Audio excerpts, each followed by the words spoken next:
Hello, everyone. Welcome to Challenging Your Status Quo, the go-to podcast for those seeking success that resonates on every level.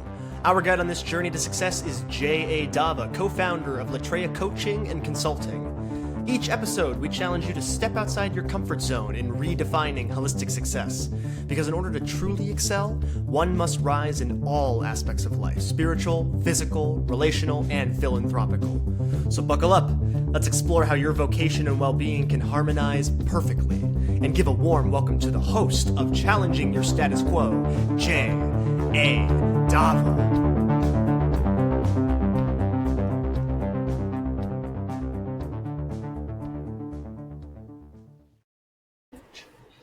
Well, good morning, everybody. This is J.A. Dava with Latreia Coaching and Consulting. But as of today, by the time you're hearing this, we are and have transformed into what we call Latreia 360. So welcome to our podcast, Challenging Your Status Quo. Extremely excited about our second guest for season 2. And I'm going to be introducing him on in just a second. Very specifically, because I think he's going to have a lot to share with all of you who have tuned in, just from a vocational sense, want to be able to see what else you could be doing to help yourself in the business and watch other people's journeys, but also wanted to point out that what we're going to blend it with today is everyone knows that we talk about vocational well-being, but guys, we all know that vocational success is one-dimensional if that's all you treat it as. And if you forget all the other well-beings in your life, which are just as important, to me, it's spiritual well-being, relational well-being, physical well-being, and then there's also the mental well-being as well as the philanthropical well-being. Today, we're going to focus a little bit on the blending of how important it is to be vocationally successful alongside really thinking about relational well-being. That means your family, your friends, people are important to you, your colleagues, people you work with. So let's not blend that too closely, because those people should mean a lot to you. And today's guest, we will be working through that and just kind of talking about this journey. This gentleman that I'm so privileged to have on our show today is none other than Randall Gillespie. So I'll bring him on here just one second.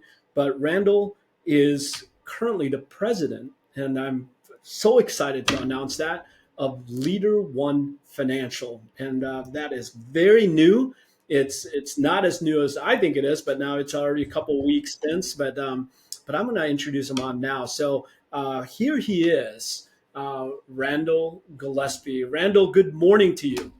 Good morning, Jay. Thank you for having me on this morning. Looking forward to the topic. Yes, well, I'm looking forward, and thank you for being on with us. And I just wanted to take a second and have our audience know who you are. So let me just preempt it by saying that you and I have actually known each other now for I believe I haven't pinpointed it yet, but it's got to be about 17 years by the time it's all said and done. Maybe a little bit less than that. A little bit longer. I'm thinking more like about 20 years. Probably, because it was way back when at Yeah. my goodness, with your previous company. That's right. And so it's absolutely been a pleasure just knowing you. And we recently just reconnected, and I think our audience is going to know what really brought us back together here, especially after the show. So Randall, would you do me a favor and just kind of share with our audience who you are, and just who you are today even? So please. You bet. Thank you, J.A. Well, I hope that overall people would say I'm a servant leader. I love the mortgage industry, passionate about the mortgage industry and helping people get into homes since my first application and really seeing what I got to do. That was really cool.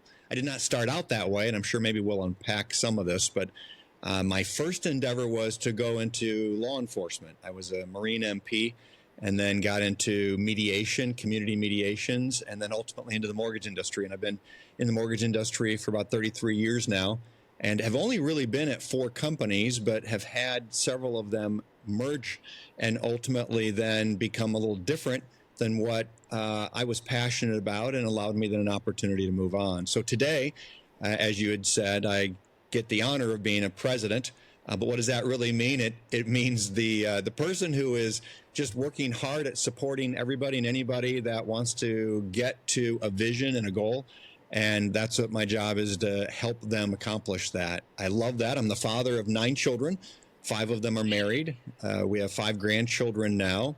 6 of them are graduated out of college, with 2 of them in college, and my last one now going into college this fall. We've homeschooled them all, and this son graduated early from high school, so he's actually working full time and will be going to college this fall. So that's a little bit about me.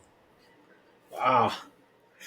First of all, I think we've got the right guest on when you're talking about 9 kids and 5 grandchildren. You've been blessed, that's for sure. But when we did meet the first time you and I met, it was with a completely different company, and recently now where you are as the president of that company, and so I want to publicly say congratulations to you. It'll be very, very new as people are listening to this, because you and I know a lot of people in the industry that will see this interview and really will want to know what you're currently doing. So again, thank you for lending your time here.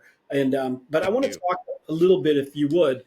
First of all, thank you for your service, by the way, with the Marine Corps. And proud of you. And I was a naturalized citizen of the United States, coming from the Philippines, which the Marines were a huge part of even our freedoms in the Philippines, by the way, which is also July 4th, by the way. It's also our Independence Day. And so, but I just know that, and my parents were very involved in that at that time. But thank you for your services. Wow.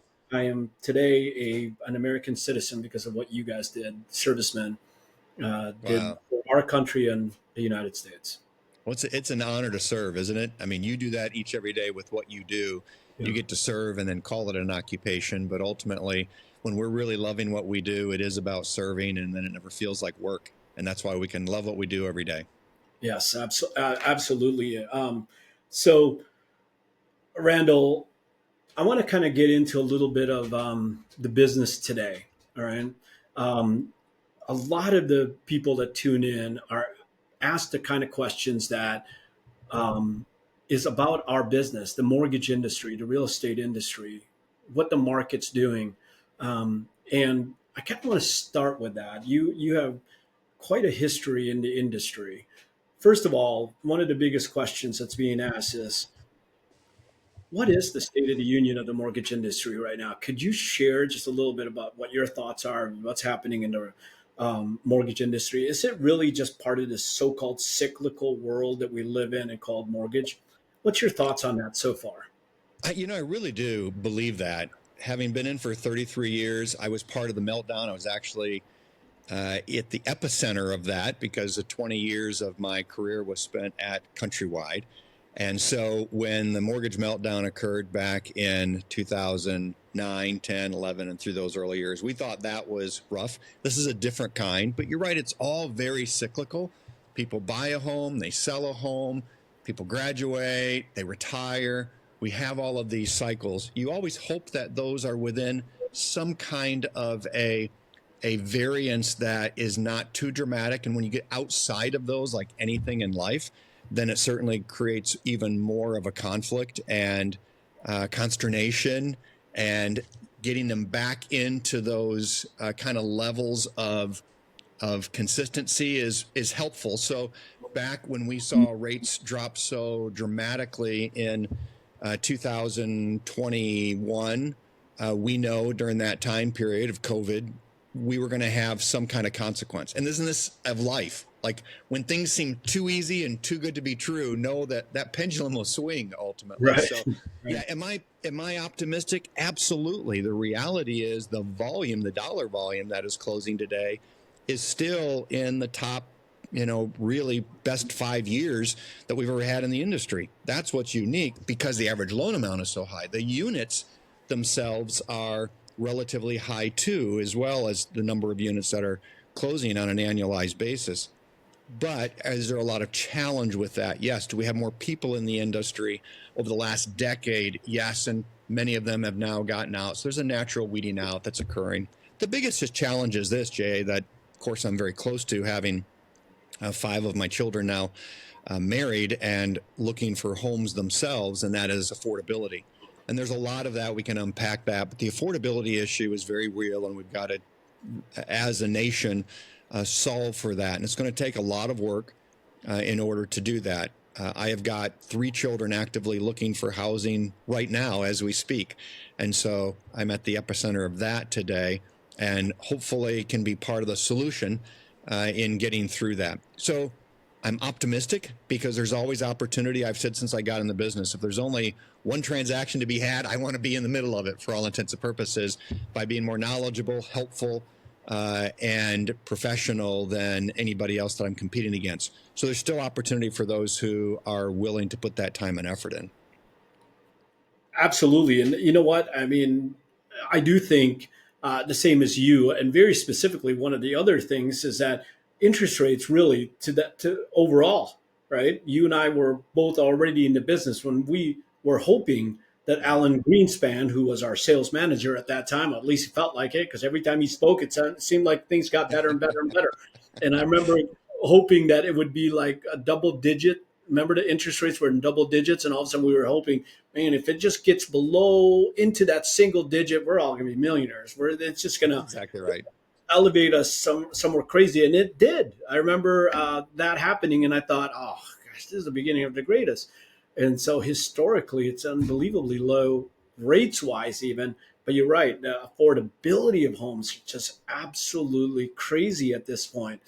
And so, For a lot of reasons too. To your point, Jay, it's interesting. My first refinance boom was when rates dropped into the 7s because they had been in the 9s.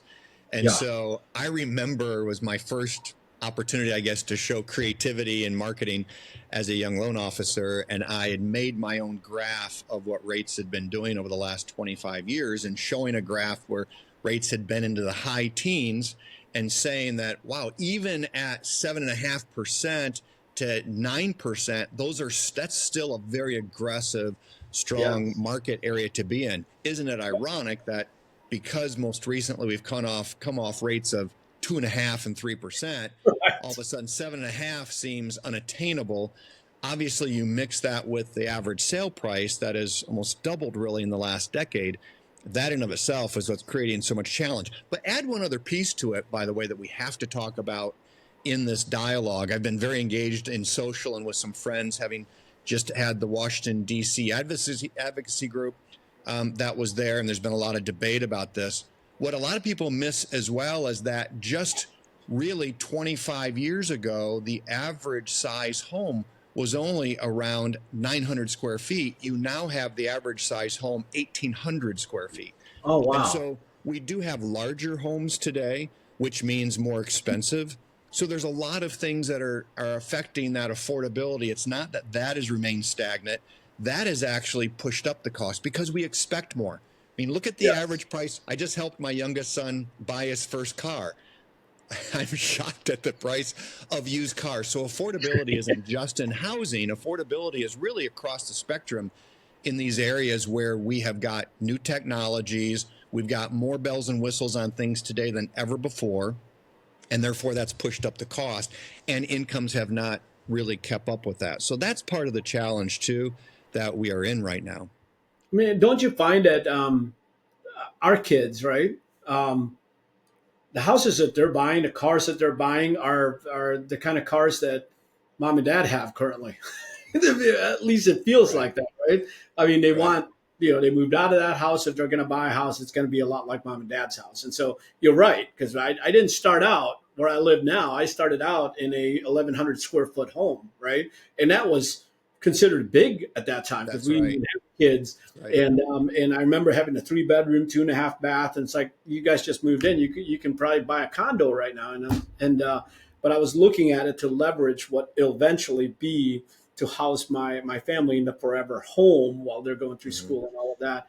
But you're right. People are trying to buy what mom and dad have at this point. So Yeah. affordability, you need to almost balance that off. And having clunkers for cars, I grew up with clunkers. I mean, I felt like I had clunkers because that's all I could afford. Well, that doesn't happen very often today. People want to And buy. it doesn't. Well, it doesn't mean we don't want better for our children. We all Right. do, very much so. But it's coming to a flex point here that is creating a challenge. When it first hit me, I guess, on the lending side and the home sizes was years ago. I was originating a loan for a man, and we were talking. I love the stories. That's one of the things I've loved about mortgage is getting to know the people and why are they doing what they're doing? Why are they buying where they're buying? What is their goals? And I remember this one man talking about the fact that he was buying the home that he grew up in. And one of the things that we were doing in the transaction was building in for him to do some renovation and an addition. They weren't going to move into the home until an addition was put on to this home. Now, here's what's ironic is I said to him, wow, so you need an addition. He was very emphatic. We cannot move in until this addition is done. There's just not the room. And I said, wow, and you grew up in this house? And he said, yes. And come to find out, he had 4 siblings. He was one of 5. And I remembered on his application, he had 2 children.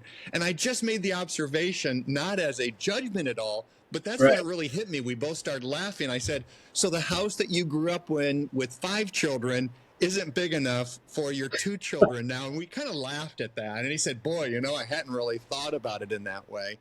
We just have different expectations, and isn't it wonderful that we live in a country where we can have those kinds of resources and such? So again, there's a lot to this, I guess, is the point. We didn't get into it easily. We're not going to get out of it or solve it easily. We have to start first with not pointing fingers, but be part of the solution, not the problem.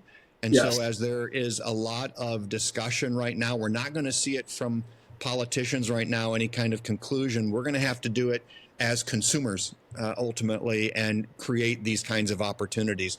Government regulation is incredibly high right now. The cost per new construction at exceeding $80,000 today, when you build in all the regulatory costs and so on, that's an astounding number to consider just for the things that are required from local municipalities and so on to build a new home. So you can't blame the builders. You can't blame the suppliers. You can't blame any one particular group. What we have to do is just come together. And some of it might be to lower expectations as far as size of home, maybe even lower expectations as far as bells and whistles of a home. But ultimately, we can come together and solve some of these issues.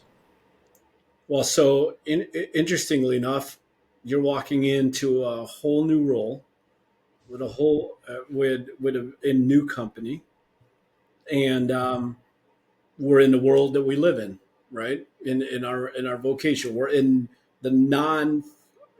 People can call it that, in a unique part of our business right now, because there's a whole generation of loan officers that can't even begin to think outside the 7%. To them, that's just like the stratosphere, right? Because they grew up in the 2%, like you said, the 2% up to the 5%, and that was 5 pushing it. Now it's 7. It's over. So we have a whole generation. So stepping into this new role, being in the position that you're in, with production being in your mind, Randall, can you share, because there's a lot of people, even those that have been seasoned in their positions in what similar seats as yours. How do you look at walking into this role right now, and what do you think are some of the key factors in your world right now, in your seat, that you need to be able to bring to the table? Well, it's really clear. When I started going through the process, having done this a long time in the industry, and I try to educate those new coming into the industry or younger into the industry, regardless of what company they're at. There's plenty of business out there for good companies. Bad ones I want to get out. Bad people I want to get out. But as I have often said, I don't want to compete with other companies. Let's compete with our past. Let's get better at what we do. Let's become more professional. The entrance, the bar to the entrance of our industry is not high. It's one of the challenges that exists. And so people don't have to be well-informed or educated in order to be in origination. So the ones who are really doing well, and let's face it, when you look at the tranches of production, the top 40% include those who are doing 3 or more purchases or 3 or more transactions a month. That's crazy. That means 60% of our business is doing 2 or less. And so the professionals are getting the business. And how do I look at it? I think you've read it, J.A., and others may have read it by now, but I really call it the 4 Cs. We used to talk about the 3 Cs of lending, but the 4 Cs now, what companies should have. Capital is critical. Capital is king. We all know that. So the first one is capital. The second one is care. I used to say culture, but it's so overused. So I want to describe it better. It's care. The next one is creativity. I don't want to use the word technology anymore because that's overused. I know some great technology companies that are failing because they're not creative and they don't have those other C's. So again, it's capital, it's care, it's creativity, and last, it's control. Where does the control reside? And what that means is putting as much control at the front lines and empowering your people as possible. Too often times in our industry, and I've seen it at what I'm now coining mortgage companies, the bigger you are, the less control you can have. They call it span of control.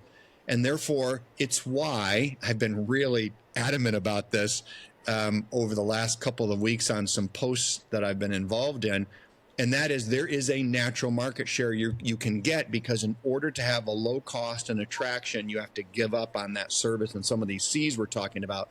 And eventually a competitor comes in and takes away that business. So I don't get concerned at all about some company dominating and owning the industry. It's not happened with Amazon. It's not happened in the airline industry. It's not happened in the auto manufacturing industry. It's not happening in any of these industries ultimately. Why? Because of that natural law of market share for all intents and purposes. And so coming back and saying, what are we looking at? That was what I was first looking at myself. And I would encourage anybody who is looking for a company in your career, doesn't matter if it's mortgage related or not, those should be the things. Having a strong financial company is important. Have an environment that cares, having creativity where they're allowing that so they can evolve, and ultimately then having that control. And are they giving you control? Let me give you a perfect example, by the way. And I'll try not to go on a rant about this. No, keep going. If you looked in my office right now, or in my family, having 9 children and now 5 also who have been added to it with new sons and daughter-in-laws, we have, I don't know, probably 100 Apple products today.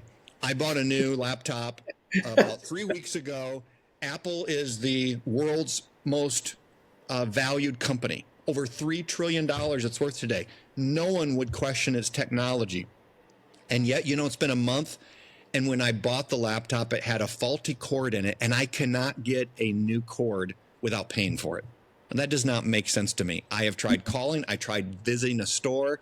I have tried texting through AI, and they'll say, give me your credit card. I'll say, no, this is a replacement. So I'm saying that to say these mega companies ultimately can do a lot of volume, but people say enough is enough. I want service. And so that's what I want to always be focused on in the industry here specifically, because there's nothing more special than helping someone finance a home where they're going to create memories and grow their families. One of my sons has just been 4 years in a home in Pennsylvania. He's relocating. He just graduated med school. He's got 2 children. I mean, even though this is a next exciting stage of his life, they're having some emotions over leaving this little 3-bedroom home, 1 bath, because of all the memories that are there. Oh. And so, what a cool thing. So I have always, I get emotional about being in housing and helping people find their homes, the house that creates a home with those memories in it. And so those are the C's that I think are important. And how do we as a company then, why did I get excited about this company? I don't know if I'll say this elsewhere publicly, and I'm sure you're not recording this right now, and as a joke, but I talked to about 16 different companies that I was fortunate to have a conversation with, because it's not about title. It's not about even income. At the end of the day, if you love what you do, you will do well. And because it'll be genuine. John Maxwell, or actually going all the way back to some of the greats of motivational speakers like a Zig Ziglar, who says, you help people around you be successful, you'll be successful.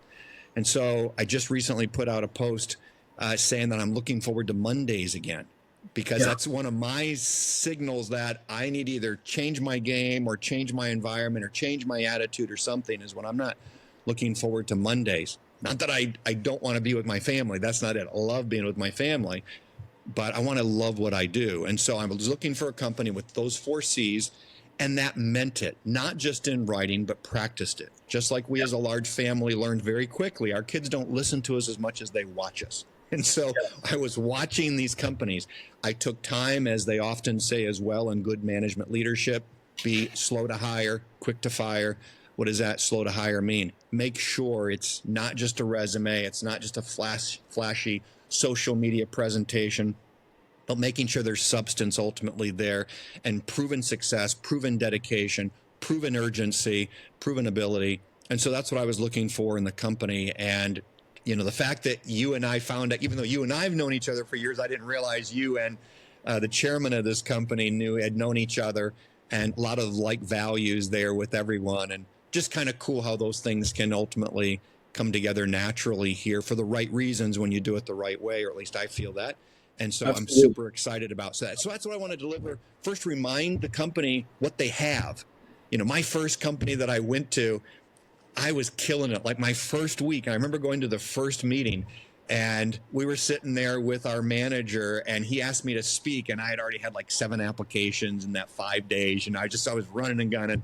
And everybody else, I didn't realize they wanted to spend the rest of the meeting complaining. They kind of forgot what they had because they had been there. And sometimes we can do that, forget what we have.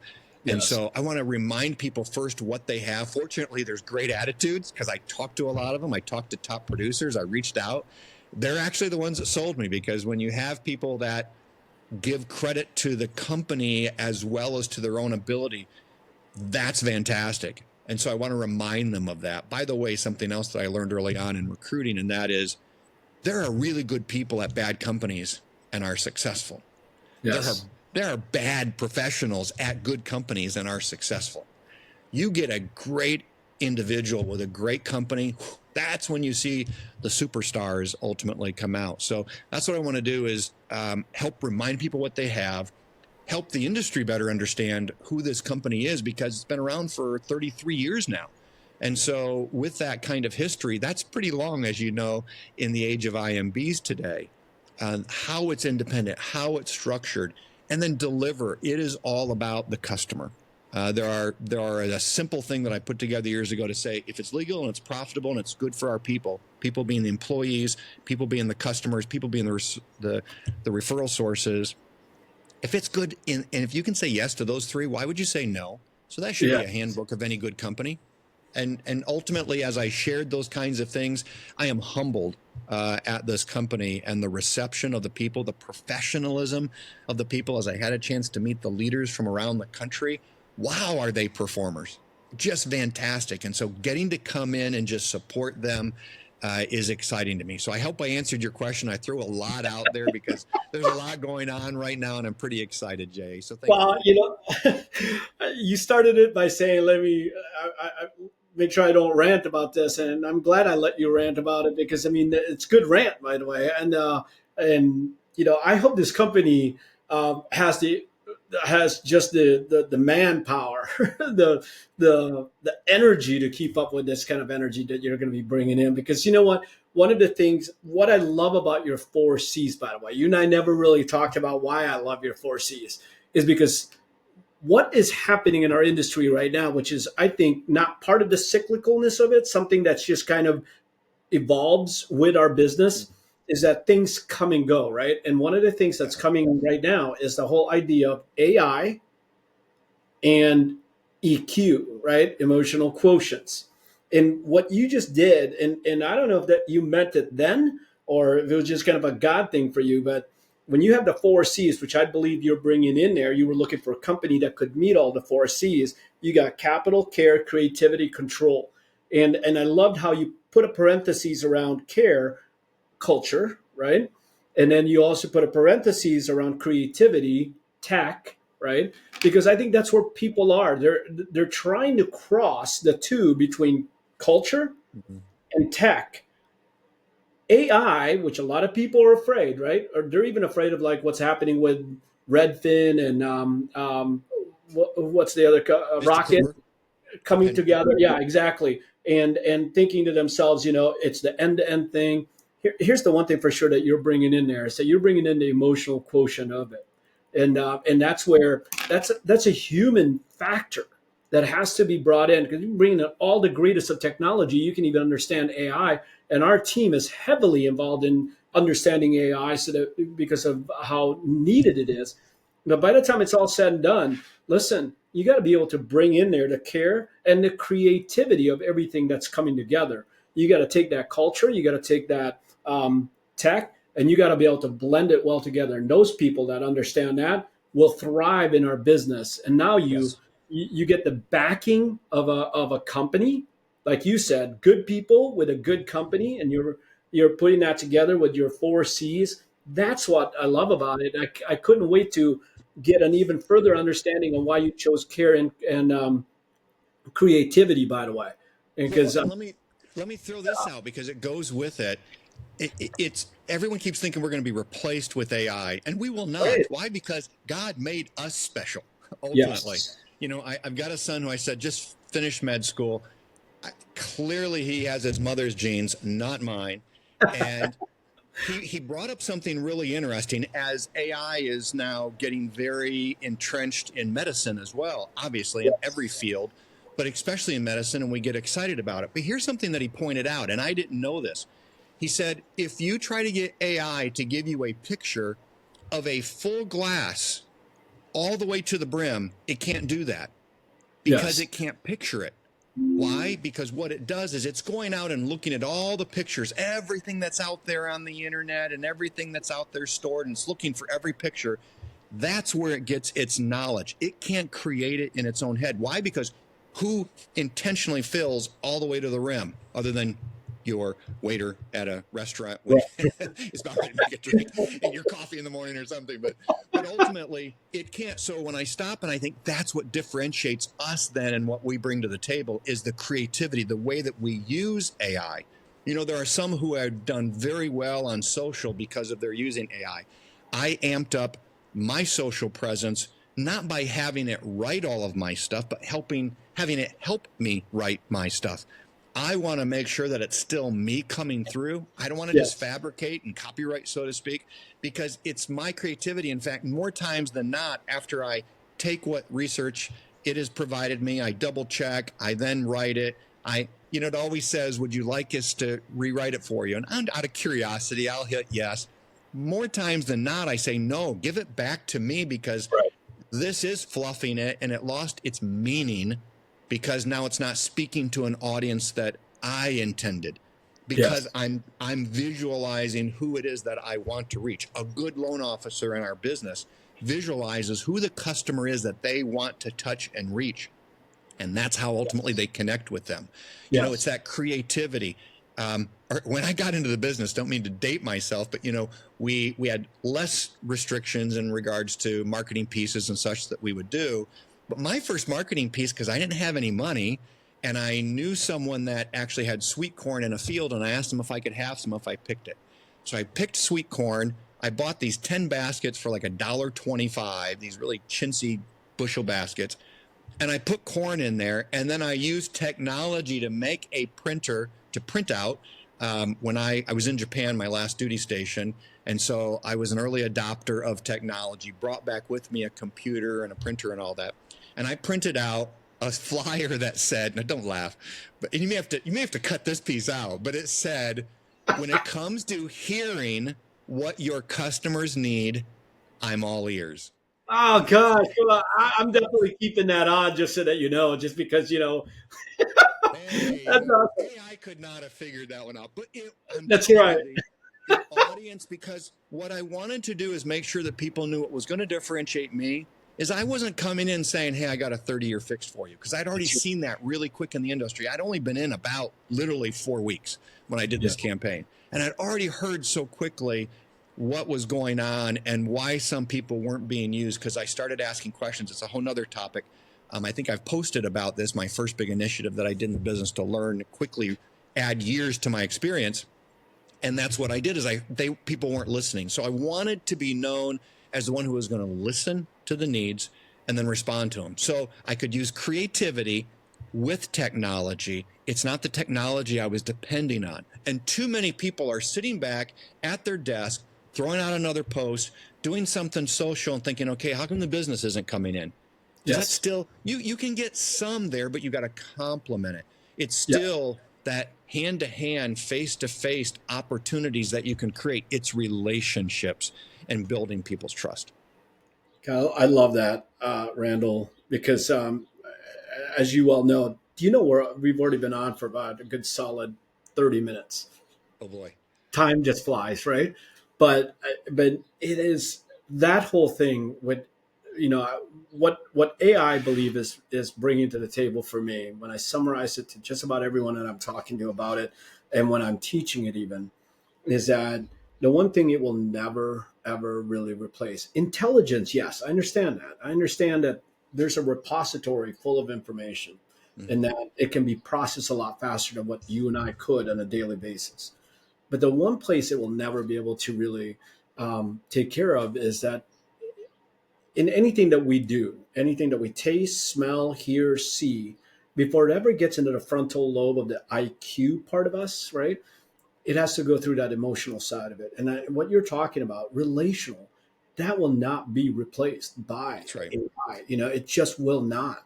And as we're walking into this thing, it's a perfect transition because you've got a new family in leader one at this point.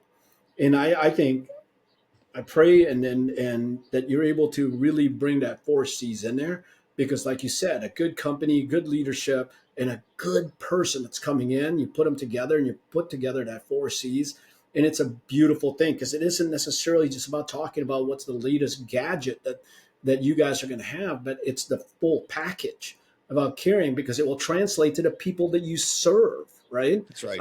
All of your clients, and so as people are listening to this podcast right now, the clear message I wanted to also make sure is that this emotional thing, this relational thing is something that people, what this will do is instead of concentrating on one project, it's kind of like the computer world. One project, we now might be able to work on 50 different projects Right. at any given time because our time will be that much more efficient.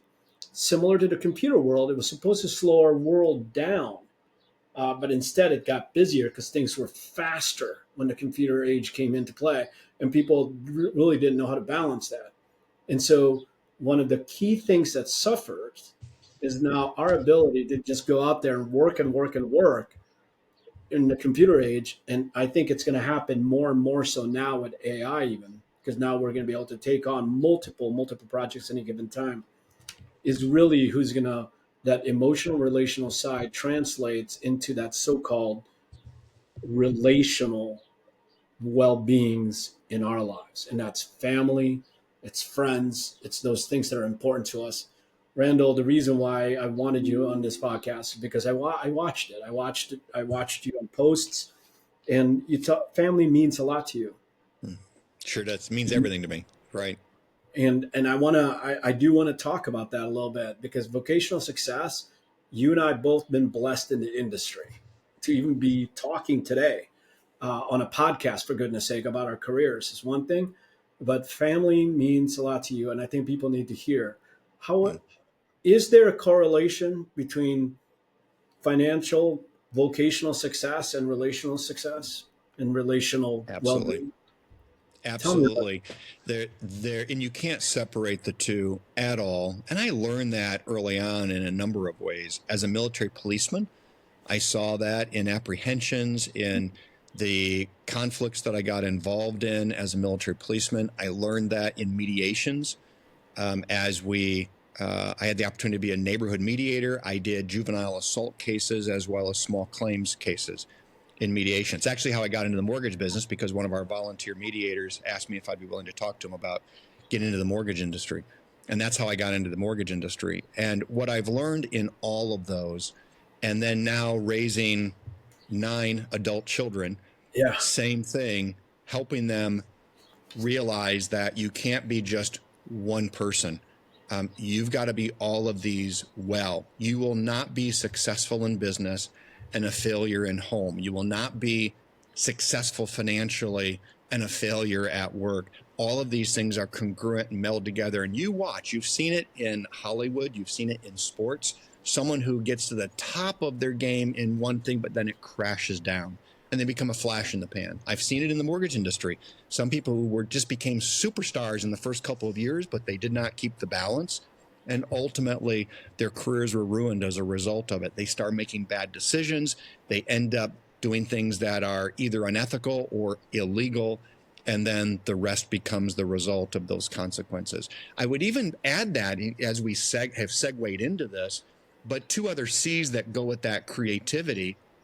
And that is, one is collaboration, but the other one is complement.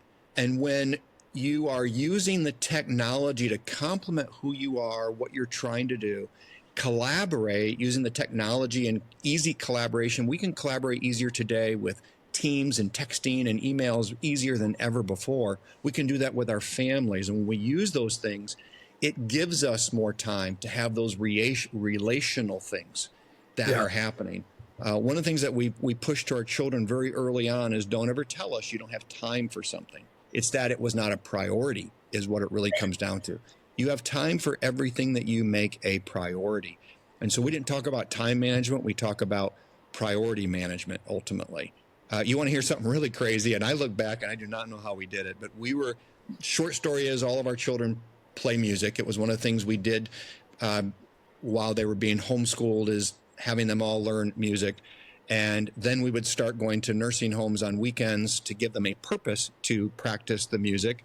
And they started doing things together. And then we were invited to Japan, actually, to do a concert there for Christmas one year. And we turned that one event, ended up being there for 3 weeks. I think we did about 30 something concerts, something like that. And the neat thing is the fact that we were able to collaborate, we're able to do that. The technology allowed me to stay involved in my work during that time. It allowed us to actually get over there and manage the trip. And so that relational is so cool, that can be used with technology and grasping the technology, leveraging it in the right way, and then ultimately allowing it to complement what are your visions. And what's really neat by that, J.A., is that for every one of my children today, those experiences have now been built upon for the careers that, 8 out of the 9 are already involved in today of my children. And so seeing how all of this works together for good is just a beautiful thing to see. Well, you know what? One of the biggest reasons why, gosh, our business is very rewarding if you make it work, right? If you work it, it rewards even better than some of the greatest professional careers out there, doctors, lawyers, whatever it is that you think pays well. So a lot of people justify getting paid by bringing home the bacon, so to speak, right? And biblically, we're supposed to have sweat on our brows. And so we're to work. And so some people have taken license into that. And so in our business, it can become very demanding, right? And so, you don't climb your ladder to get to the point of the different stages that you went through all the way to the current position that you're in um, by being off balance. Honestly, I don't think it would come out. It certainly wouldn't come out with a four C's mentality Hmm. because, if you're off balance. So somewhere along the way, you did something right there, Randall. And so I want to ask you, if I'm a leader listening to this right now, how the heck did you balance the busyness of both? I mean, 9 kids, you're like over the top when it comes to managing families. But how did you, seriously, I mean, just out of curiosity, how were you able to really balance that? What were some of the key things that you did, wrong or right, right? On just being able to balance that, because that's it's so important, right? Well, I won't dwell on it too much, but I will admit at this stage in my life, I didn't know if I was going to get through high school. I'm the youngest of 5. We had a lot of challenges in our family growing up. My oldest brother is Tourette syndrome, has Tourette syndrome, was diagnosed with Tourette syndrome at a very young age. Actually was part of the very early research at Bethesda, Maryland on the topic when he was a young teenager, and had several of his roommates that ultimately committed suicide, and just a number of things. But there is a principle, the R factor. I think this is one of the videos that I put out there. We know that it's a biblical principle, and that is it's not E plus R equals O is what the formula is. There's a company in Columbus, Ohio, I know that teaches this internationally. And the E is the event, the R is the response, and the O is the outcome. Fortunately, I'd been taught this early on that our response to that event is what creates the outcome. And when I look back at every negative situation that happened in my life, how I responded affected that outcome. And when I responded the right way, it's so cool to see the opportunity to get to the next level for all intents and purposes. I shared this in a post not that long ago about my son, who at the age of 2 was diagnosed with juvenile diabetes. So we were trying to balance that in a busy career. My career was taking off in mortgage. We had, I don't know, at that time already, I think he was the oldest of 3 at 2.5. It was crazy days for sure. And yet I look back and how we were carried through that, the closeness it allowed me to get to him and taught me a principle about time with your children. And so, and to this day, now he has learned lessons from that. I used to hear him tell people, I'm glad I have diabetes because it's made my father and I close. He's not saying that. I don't want anybody to ever say that, say, oh boy, that poor child, was somehow, abused mentally by thinking that. No, what he took was the response. He's diabetic. He saw one of the good that came from it. He started teaching other young people. As an 8-9-year-old, they start asking him to speak. And you know what? Today, he's a youth and music pastor at a church in Minneapolis. And so he loves to look back and see the response that he learned from that. And here's at the heart of it, I will tell you. So I started off saying I didn't do well in high school. That's one of the reasons also I joined the Marine Corps. I couldn't get in any other service probably. And so that gave me the sense of confidence, accomplishment. I came out and actually did very well in college as I finished my degree. But very early on, I put 3 counselors in my life, 3 different pastors that I'm very close to, that multitude of counsel. I learned the value of that. And I gave each one of them the permission to physically assault me if necessary in order to get my attention and keep me on track. That's very true. You ask, one of them has now passed away. And so there's another one. Just so appreciative of these men in my life, and encourage each of my children as well. So each of my children have now put counselors in their life that will help them in these decisions that they have to make, big and small, not because I'm dependent, but because I'm dependent. And I don't always trust my own judgment in those situations. And as a result of it, can make the wise decisions. None of them have ever told me what to do. All of them have helped me make the decision the right way, which is really profound. As an example, in 1990, I was out of the Marine Corps I got out of the Marine Corps in December of 88. In 1990, I was a reservist, and I got a call that they were asking me to be reactivated to Desert Shield. That was before Desert Storm. Because I was military police, they had identified me as someone who could help with early casualty calls that they expected from that early onslaught that was believed to be with Saddam Hussein. And that was a tough decision. We had just gotten married in 87. We did not have any children for 6 years, actually, before we started having any children. And I was thinking, I'm going to go off and get killed, and there's going to be no legacy. And I still remember vividly talking to my counselors, what should I do? And I love the advice of, well, if you're doing what you are meant to do, if you are in God's will, you will be safer in Iraq, if that's where you end up going, than home crossing the street.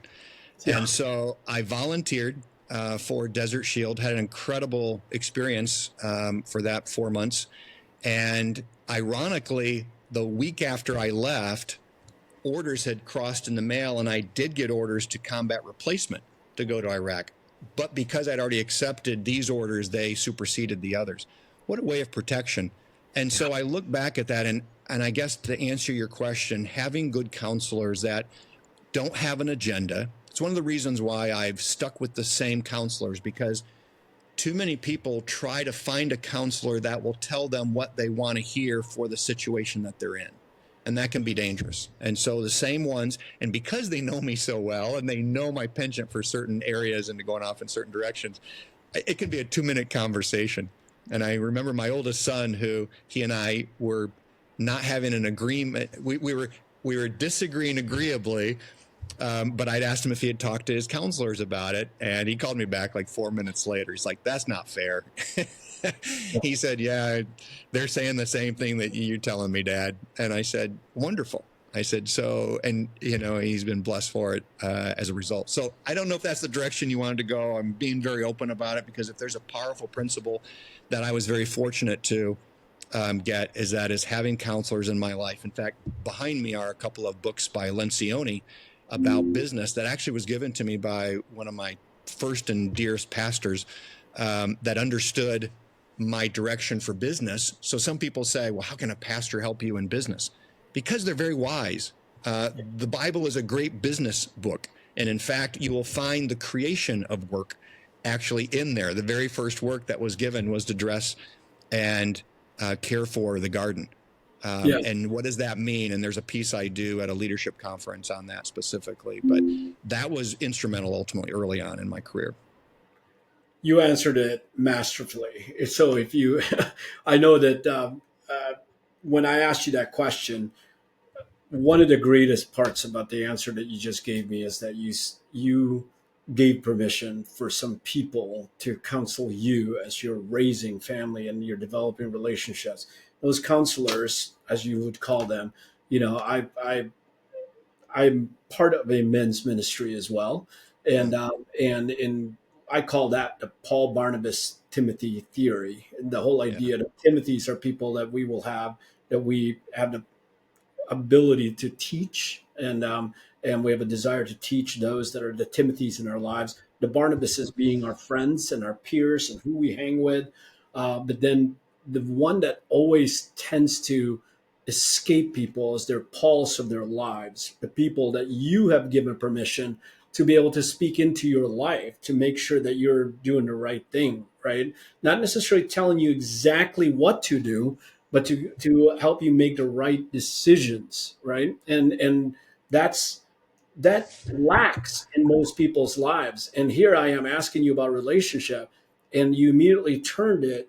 And I think that is the hardest principle, is to have somebody else been given permission to speak into your life, because sometimes that's not the easiest thing to hear, is Right. what you don't want to hear it, right? Because you think we're kind of driven with our own self pride and all of those kind of things. But having that counselor is such a key part, and they will keep you in check. So if you're going to be heavy in the workforce, and you might be feeling all the accolades because you've climbed that so-called corporate ladder, but everything else at home is falling by the wayside, and yeah, and your wife and your kids don't even know who you are.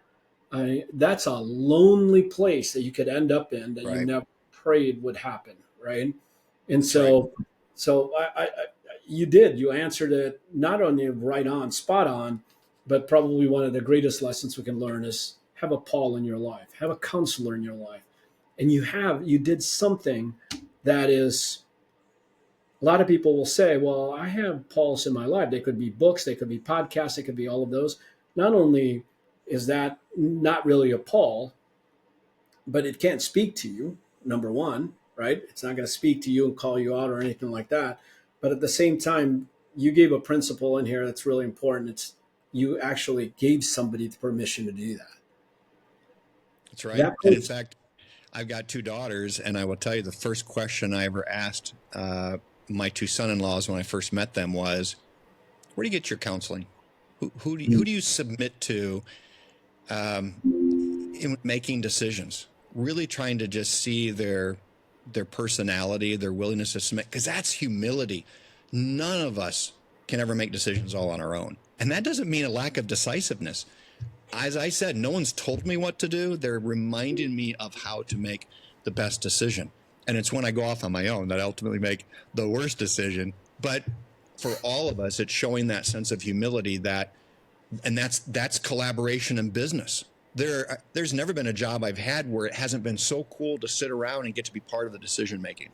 Again, Yes. ultimately, there has to be quick decisions made, and you have to be decisive once you have all the information. But that's how we learn that process. Wow. Wow, Randall, thank you so much, man. It is now 52 minutes into our conversation, and we can go on forever and forever. Randall, I would love to have you back on at another time and just kind of check in with you, if you don't mind having this same conversation, but just checking in a little bit later on because we have more to cover. I mean, just not only from a vocational sense, but the spirituality side of things and what that has meant to you, and you've already alluded to a few different things that has now affected your kids to the point where you've handed the baton of Christ into their lives, and so and they're moving forward with that. That's a topic on its own that coming off of Easter is a great topic. But I would love to have that discussion with you. If you care to join me again on this podcast, I'll come Oh, knocking on.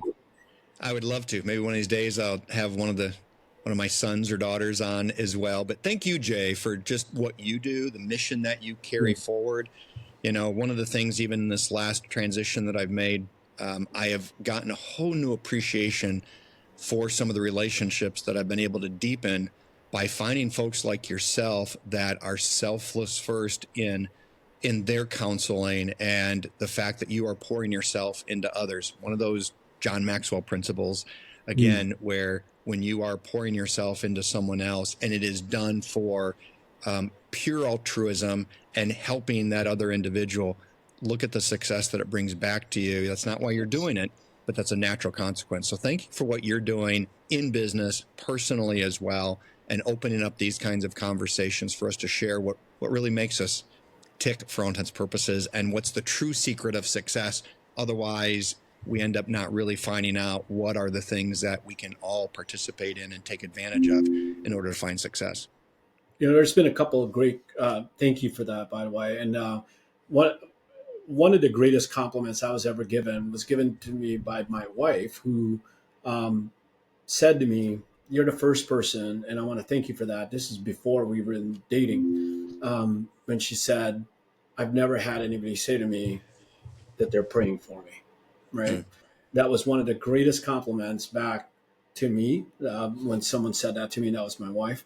And then you actually gave me one of the greatest compliments as well. And it happened the last time you and I were talking, because you actually gave me that permission to be a Paul in your life. And that's one of the greatest privileges of life, is to be asked to be somebody's Paul. And so, and I say that not only because you just encouraged and you encouraged me something tremendously, but hopefully it will work incredibly well into your life. But I want to encourage others to go seek that out and go make somebody's day by not only meaning it and asking for them, hey, listen, will you be my Paul? But to open yourself up for that, because you will That's be right. that much better, because those people will be the kind of people that will tell you, you're doing great in this area. Don't forget about this one. And it could be about family, it could be about your spirituality, it could be about your health, right? Your mental well-being. And so parting words. I almost can't say that to you because I think there's so much more to share. But as we're closing it off, what would let me give you a final word before I close it off. What would you like to tell the rest of the people that are listening right now? I think that the final thing really dovetails on what you just said, and that is we've got to give each other permission to be imperfect, but to be able to give feedback, constructive feedback. It's biblically known as exhorting one another, but I don't think we do it well because we end up getting mad or frustrated or angry, and then it comes off the wrong way. One of the most powerful things I learned in mediation was the mirroring back of what someone said and then helping direct them in the thinking and to really see what they're saying. The number one social media person in mortgage right now, some of you may know who I'm referring to, is just a good friend. And he had shot out a post just a couple days ago. And I took issue with some of the depiction. I'll just say that. I'll be cautious. And I just shot him a personal note. Hey, I don't think this is how you intend for that to come back. He'd already had about 1,000 views on it. And he comes back and he says, thank you for that. And he redid it, stopped the old one, put out a new one with that tweak, just because he hadn't considered how it could come off in a certain way. And I appreciated that. That's a leader. It's made me respect him all the more as a result of it. And likewise, I put out a post just the other day, something I'm passionate about, and someone started to come at me pretty hard. And I just came back to say, I really understand your point of view. And here's what I really appreciate is what you're trying to do. And after about 3 or 4 back and forths on social, people may have already saw this happening. I thought it was really cool. At the end of it, he said, I really appreciate your perspective. Thank you for the way that you look at this and have responded. That's how we are going to accomplish the housing issues that we talked about early on, J.A. That's how we're going to help with our personal relationships and relational things that we have in our businesses. And we can have those kinds of conversations, not to be attacks. They don't need to get to attacks, but they can just be these kinds of discussions. And then if we agree to disagree, that's okay too. But let's not attack each individual. Let's come up with solutions, be creative, and make a difference and leave things better. One of my taglines has been, be different. And so thank you for being different, Jay. Well, thank you. Thank you. Wow, great word.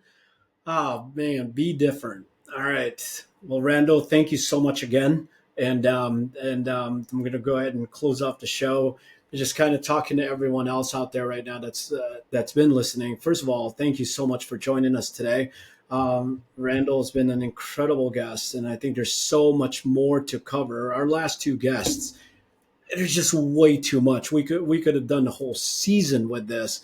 And so here's what I would love to be able to do. And I just want to recap the 4 C's for just a sec, because I think it not only deals with the vocational side of it, it also does clearly label out from a relational perspective. First and foremost, capital, right? The 4 C's, as Randall was talking about, capital is just something that will help keep us all stable. I mean, that's a very, very important part of our lives.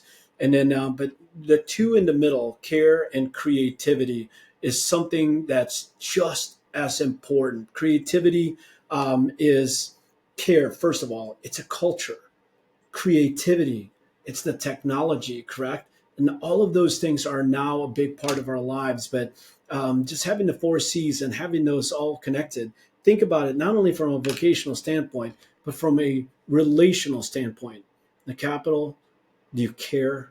And then are you actually being creative in how you're being able to stay relevant, not only from vocational sense, but in your relational sense? And finally, thinking about control, right? The 4 C's, the control part of that is that who are you allowing into your life to speak into your life to have even greater control? First and foremost, to my personal Lord and Savior, but who are the Pauls in your life as well, speaking right into you? So with that, guys, I cannot say enough but to say thank you so much, Randall, for just being a part of this show. And for all of you that have been listening, I hope this particular episode has helped you not only look at your vocational walk, but to be able to start really focusing in on if it's necessary for you to go back to. And that is those things that are really important to you. That's relational. That's your family. That's your friends. That's your colleagues. And that's how we opened the show today. And so hopefully you got a lot out of it today. And this is J.A. Dava signing off. And as we always say, go be blessed and go be a blessing. Take care, everyone. Have a great day. Bye-bye.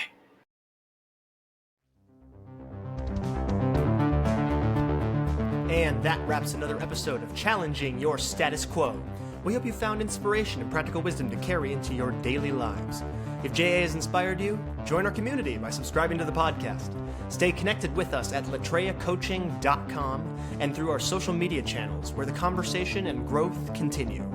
On behalf of JA and his whole team, we thank you for listening and invite you to keep challenging the status quo in your own life. Until next time, remember, pursue excellence, live purposefully, and embrace holistic success. We'll catch you next episode.